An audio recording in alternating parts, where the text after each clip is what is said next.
Hi guys, welcome to வீடி kitchen. இன்றைக்கி நம்ம என்ன பார்க்க போகிறோம்னா வேர்க்கடலை சட்னி எப்படி அரைக்கிறதுன்னு பார்க்க போகிறோம். அதுக்கு முன்னாடி ஒரு கடாயில் கொஞ்சமாக எண்ணெய் ஊற்றிக்கலாம். அதுவும் இப்போ எண்ணெய் சூடாகட்டும். எண்ணெய் சூடாகணுன்னே நான் 2 காஞ்ச மிளகா எடுத்து வச்சுருக்கேன். உங்களுக்கு காரத்துக்கு தேவையான அளவு நீங்கள் காஞ்ச மிளகா எடுத்துக்கலாம். இப்போ எண்ணெய் காஞ்சிடுச்சு. இது 2 காஞ்ச மிளகாவை போட்டு வறுத்து தனியாக எடுத்து வச்சுக்கலாம்.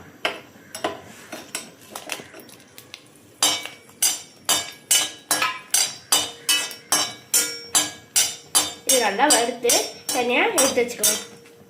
இப்போ காஞ்ச மிளகா வறுத்து எடுத்து வச்சாச்சு. இப்போ சின்ன வெங்காயம் ஒரு 8 சின்ன வெங்காயம் 8 பல் பூண்டு எடுத்து வச்சிருக்கேன். அதை சேர்த்துக்கலாம்.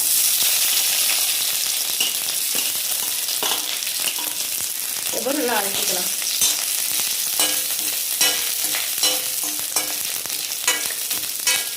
இப்போ நல்லா வதக்கிக்கலாம்.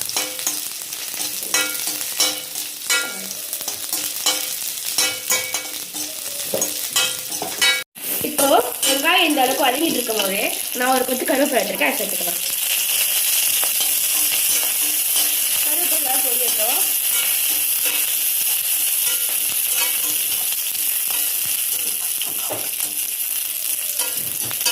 நல்லா பொரியட்டும். இப்போ நான் ஒரு சின்ன நெல்லிக்காய் சைஸ் பொரியல் எடுத்துருக்கேன். அதையும் சேர்த்துக்கலாம். இப்போ நல்லா வதக்கிக்கலாம். இப்போ இந்த மாதிரி வதங்கிட்டு இருக்கும் போது உங்களுக்கு தேவையான அளவு உப்பு சேர்த்துக்கோங்க.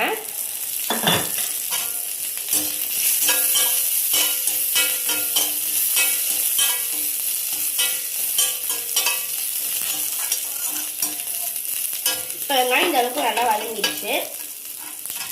இப்போ நான் ஒரு 2 கைப்பிடி வேர்க்கடலை எடுத்து நல்லா வறுத்து தோல் எடுத்து வச்சிருக்கேன். அது சேர்த்துக்கலாம். அப்புறம் அதே அளவுக்கு தேங்காவை திருவி வச்சிருக்கேன். அதையும் சேர்த்துக்கலாம். போட்டு ஒரு 2 நிமிஷம் நல்லா வதக்கிக்கலாம். அடுப்பு ஸ்லோ ஃப்ளேம்ல வச்சுக்கோங்க. போட்டு நல்லா வதக்கிக்கலாம்.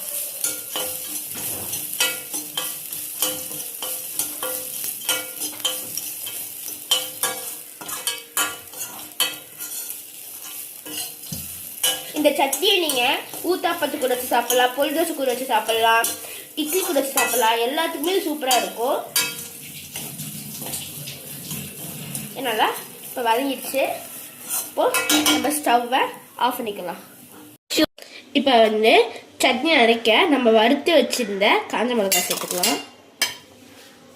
அடுத்து நம்ம வறுத்து வச்சுக்கிறது நல்லா ஆறிடுச்சு. அதையும் உள்ள சேர்த்துக்கலாம்.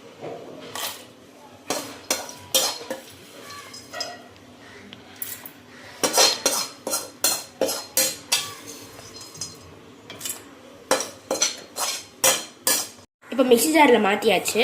இப்போ கொஞ்சமாக தண்ணி ஊற்றிக்கலாம். இப்போ வாங்க இது நல்லா அரைச்சிக்கலாம். இப்போ இந்த மாதிரி கெட்டியாக இருக்கும். இன்னும் கொஞ்சம் தண்ணி சேர்த்து நல்லா நைஸாக அரைச்சிக்கலாம். இப்போ சட்னியை நல்லா அரைச்சாச்சு. இப்போ இந்த பவுலில் ட்ரான்ஸ்ஃபர் பண்ணிக்கலாம். இப்போது தாளிக்க கொஞ்சமாக எண்ணெய் ஊற்றிக்கலாம்.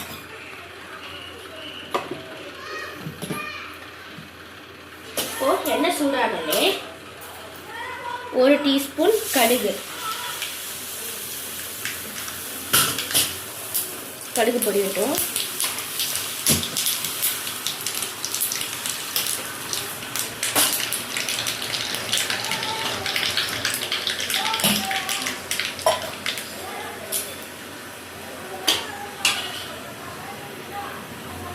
இப்போ கடுகு பொரிஞ்சிடுச்சு. இப்போ 2 காஞ்ச மிளகாய் எடுத்துருக்கேன். அது சேர்த்துக்கலாம். அதுக்கப்புறம் ஒரு கொத்து கருவேப்பிலை எடுத்துருக்கேன். அதையும் சேர்த்துக்கலாம். கருவேப்பிலை பொரிஞ்சோடனே கொஞ்சமாக பெருங்காயம்.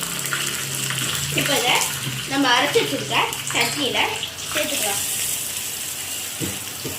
இப்போ இந்த சட்னிக்கு ஒரு சூப்பரான தோசை ஊற்றிக்கலாம்.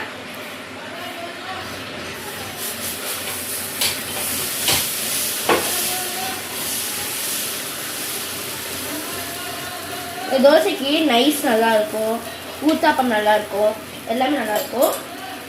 இப்போ இந்த தோசையை ஊற்றி நானே டேஸ்ட் பண்ணி இன்னைக்கு சொல்ல போகிறேன்.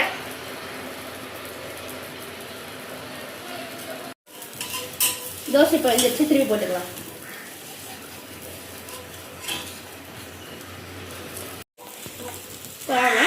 நானே டேஸ்டிங் பார்த்து எப்படி இருக்குன்னு சொல்லிடுறேன். இப்போ நானே டேஸ்டிங் எப்படி இருக்குன்னு சொல்லிடுறேன். என் தங்கச்சி வந்து தூங்கிட்டு இருக்கா, அதனால் நானே டேஸ்டிங் எப்படி இருக்குன்னு சொல்லிடுறேன்.